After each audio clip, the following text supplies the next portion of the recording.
राधे राधे। कैसे हैं आप लोग? उम्मीद करती हूँ आप लोग सब लोग स्वस्थ होंगे। आज मैं आप लोगों के साथ शेयर करती हूँ, मैंने ये मलाई निकाल के रखा हुआ है और 2 दिन की मलाई है, थोड़ा थोड़ा करके। तो इससे मैं बनाऊंगी बहुत ही अच्छी ये रेसिपी, बिल्कुल मिठाई आपको रेस्टोरेंट जैसी। आजकल थोड़ी तबीयत ठीक नहीं है, बस मौसम भी सही नहीं चल रहा है, तो सबकी तबीयत ख़राब हो रही है। इस मौसम ही ऐसा है, कोई नहीं सही हो जाएगा। तो इसे मैंने ना पहले इसमें डाल दिया है, ऐसे थोड़ा भून लेंगे और थोड़ा सा भूनने के बाद हम इसमें डाल देंगे 1 चम्मच घी। ज़्यादा नहीं डालना है, 1 चम्मच डालना है। 1 चम्मच देसी घी डाल देंगे इसमें और इसको स्लो आंच पर, हमें बहुत फ्लेम को बहुत ज़्यादा तेज़ नहीं करना है, स्लो ही करना है। और इस तरह से ना कंटिन्यू इसे चलाते रहना है।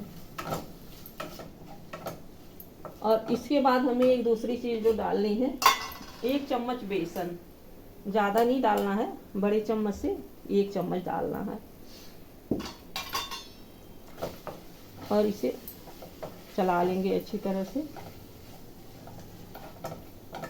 इस तरह से चलाते रहेंगे कंटिन्यू, ताकि ये सारी चीज़ें एक में मिक्स हो जाएं।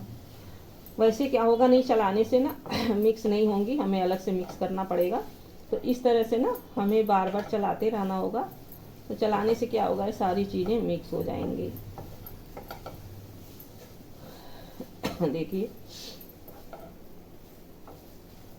इस तरह से।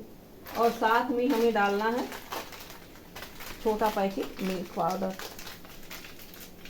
आपको जितना बनाना है ना उस हिसाब से रखिए। बाकी अब छोटे छोटे पाउच भी आने लगे हैं, तो अगर इकट्ठा नहीं स्टोर करके नहीं रखना, क्योंकि ये चीज़ें स्टोर रखने करने की होती भी नहीं है, ये जल्दी इसका एक्सपायरी डेट आ जाता है।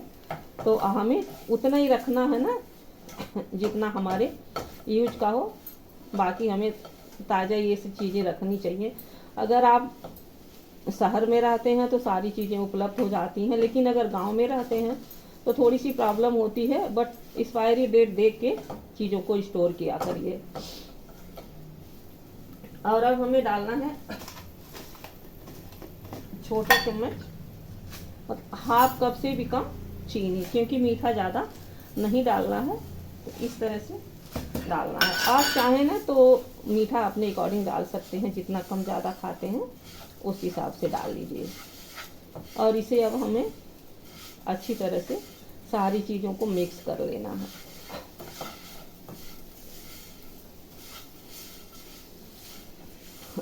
आप चाहें ना तो इसकी हल्की सी चाशनी भी बना सकते हैं, लेकिन हमें ज़्यादा चाशनी की ज़रूरत नहीं है, ये इसी में मिक्स हो जाएगा। और मीठा आप जितना खाते हैं, सारी चीज़ें जितना कम ज़्यादा बनाना है ना, आप उस हिसाब से सारी चीज़ों को ले लीजिए। जैसे खोआ बहुत ज़्यादा है तो बेसन उतना ऐड करिए। बेसन ऐड करना ज़रूरी इसलिए है कि इसका स्वाद ना अलग से बहुत बढ़िया होता है।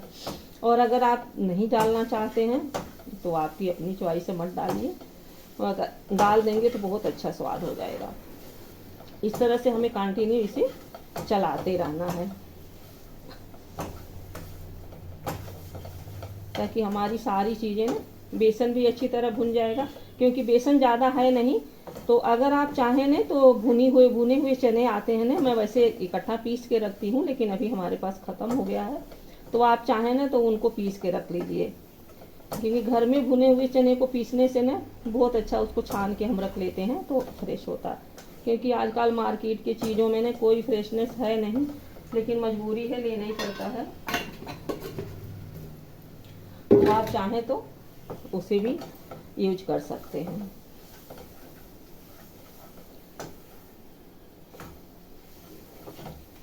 अब देखिए सारी चीज़ें मिक्स हो गई हैं। इस तरह से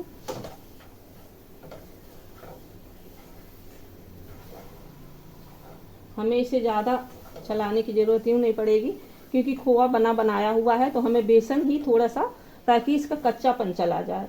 बाकी इसमें घी पड़ा है तो ये अपने आप ही भून जाएगा। अगर वैसे चलाते ना, तो अगर वैसे ही डालते केवल बेसन तो उसमें ज़्यादा टाइम लगता है, क्योंकि बेसन पता जब तक अच्छी तरह से भुन नहीं जाए, उसका सौंधा सौंधा खुशबू न आए ना, तब तक अच्छा स्वाद नहीं आता है। तो अलग अलग से बेसन डालते हैं तो उसे भूनने की ज़रूरत है, नहीं तो इसमें डालेंगे ना तो ये भून चुका है और ये हो चुका है। अब हमें एक बर्तन में ट्रांसफ़र करना है। मैंने एक थाली लिया है, अब इसमें इसको ट्रांसफ़र कर देंगे। और इस तरह से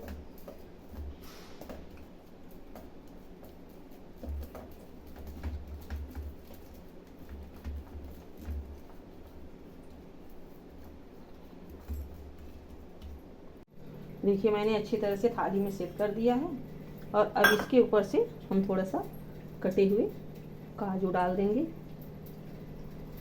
इस तरह से।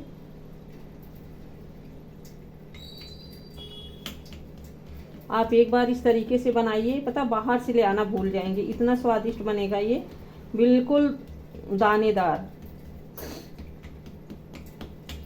घर में ज़्यादातर मलाई क्या है बची जाती है, तो मैं क्या करती हूँ 2-3 दिन का इकट्ठा करके और इस तरह से कुछ न कुछ बना लेती हूँ। और घर का शुद्ध क्या होता है, दूध आता है ना, तो हमें तो पता है ना कि दूध कैसा है। तो जो दूध बाहर से आता है वो तो घर का नहीं है, लेकिन कम से कम ये तो रहता है ना कि हाँ हम सामने अपने बना रहे हैं। और अब हम इसे 10-15 मिनट के लिए रखना है। जब ये ठंडा हो जाएगा तो हम इसे कट करेंगे।